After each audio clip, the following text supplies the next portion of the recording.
পৃথিবী একটি দেশ হতো? কল্পনা করুন তো, আজ পৃথিবীতে নেই কোনো পাসপোর্ট, নেই ভিসা, নেই সীমান্তের কাঁটাতার।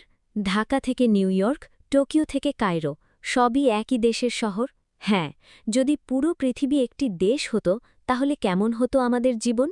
ভাবুন, বিশ্বের সব মানুষ একটি বৈশ্বিক নাগরিকত্ব নিয়ে বসবাস করছে। জাতীয়তা নয়, পরিচয় হতো শুধু মানুষ। একটিমাত্র সরকার পরিচালনা করত পুরো গ্রহকে। এই সরকার হয়তো হতো বহুস্তর বিশিষ্ট, স্থানীয় শহর প্রশাসন, আঞ্চলিক পার্লামেন্ট আর উপরে একটি বিশ্ব সংসদ। বিশ্ব সংসদে থাকত প্রতিটি অঞ্চল ও সংস্কৃতির প্রতিনিধিত্ব। জনসংখ্যা, পরিবেশ ও প্রযুক্তিগত উন্নয়নের ভিত্তিতে নেওয়া হতো সিদ্ধান্ত।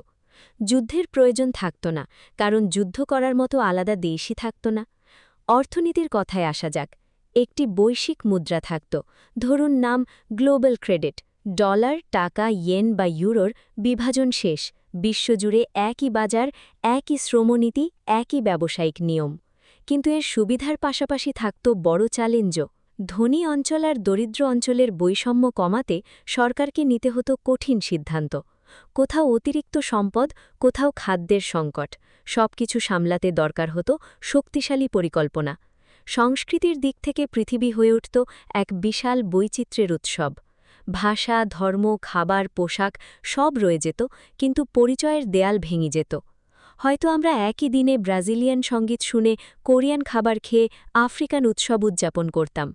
তবে প্রশ্ন আসে, এত বড় একটি দেশ কি সত্যিই চালানো সম্ভব? বিলিয়ন মানুষের মতামত এক করা সহজ নয়।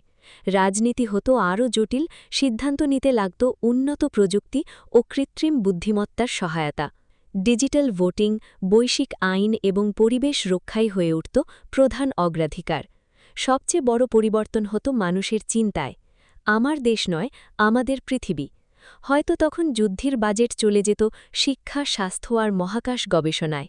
মানবজাতি একসাথে কাজ করত জলবায়ু পরিবর্তন, দারিদ্র্য ও রোগের বিরুদ্ধে। শেষ প্রশ্নটা আপনার জন্য। আমরা কি সত্যিই একদিন সীমান্তহীন পৃথিবীর নাগরিক হতে পারব, নাকি জাতীয় পরিচয়ই চিরকাল আমাদের ভাগ করে রাখবে? আপনি কি মনে করেন? কমেন্টে জানান। পৃথিবী যদি একটি দেশ হতো, আপনি কি সেখানে থাকতে চাইতেন?